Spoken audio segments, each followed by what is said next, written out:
ઓહો, તો અંદર જઈને આપણે ગોપનાથ મહાદેવના દર્શન કરશું.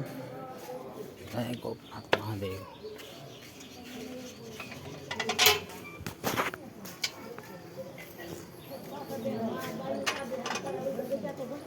જય ગોપનાથ મહાદેવ.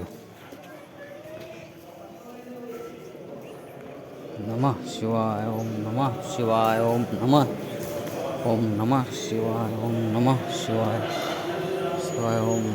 શિવાય. ઓમ નમઃ શિવાય. અમારા ગોપનાથ મહાદેવ છે. ગોપનાથ મહાદેવના દર્શન કરો બધા ભાવિ ભક્તો, ને લાઈક શેર ને સબસ્ક્રાઈબ કરો મારી ચેનલને. ગોપનાથ મંદિર છે ને લોકો પૂજા કરી રહ્યા છે. જય ગોપનાથ મહાદેવ. હવે લાઈક શેર ને સબસ્ક્રાઈબ કરાવજો તમે જેમ બને એમ. કેમ તમારું ઉતારવું જ છે મારે. આ ગાયત્રી માતાનું મંદિર છે, પછી આ મહાકાળી માતાનું મંદિર છે, દર્શન કરો બધા. પછી રાધા કૃષ્ણના દર્શન કરો બધા મિત્રો. ને આપણે ભક્ત કવિ નરસિંહ મહેતા લઈ લો તને.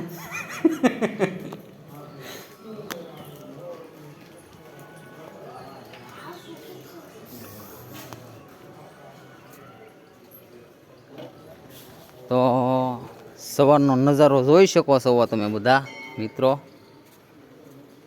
ગોપનાથનો ભવ્ય મંદિર, અમારા 5 ઘૂંઘટવાળું ગોપનાથ મહાદેવનું મંદિર.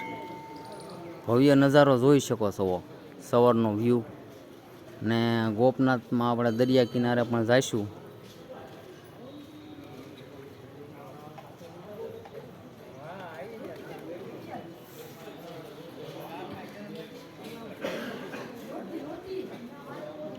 નથી આવ્યું ભાઈ તમારું કોઈનું મું જાતા નહીં તમ તારે. તો ગોપનાથ મહાદેવના દર્શન કરીએ બધા, સમજ્યા? ના ના ભાઈ હું જાતો નહીં તો તારે નથી આવ્યું એટલે નથી આવ્યું. નથી આવ્યું ભાઈ. અને મહાદેવના દર્શન કરી લો, નરસિંહ મહેતાના દર્શન કરી લો.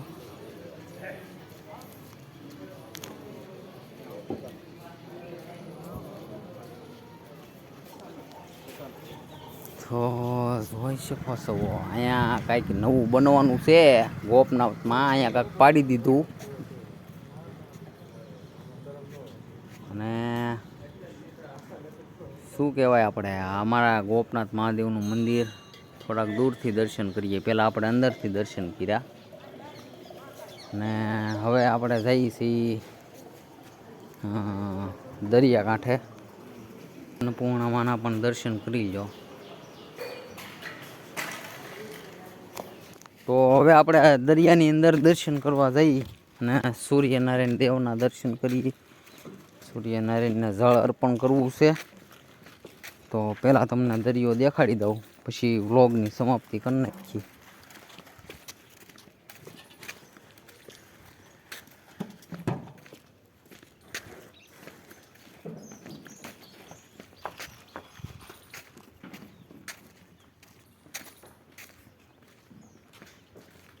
સરસ મજાનો વ્યૂ ને નાળિયેર ને એવું બધું મળી રહ્યું છે અહીંયા ગોપનાથની અંદર.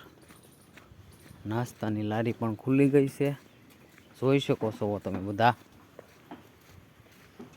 અને નજારો જોઈ શકો છો દરિયાનો.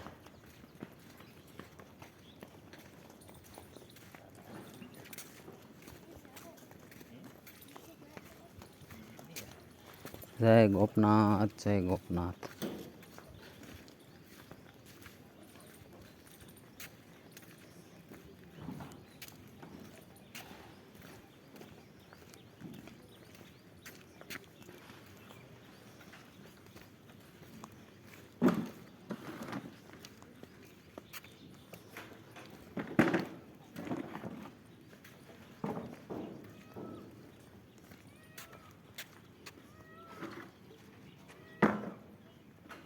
જોઈ શકો છો દરિયો.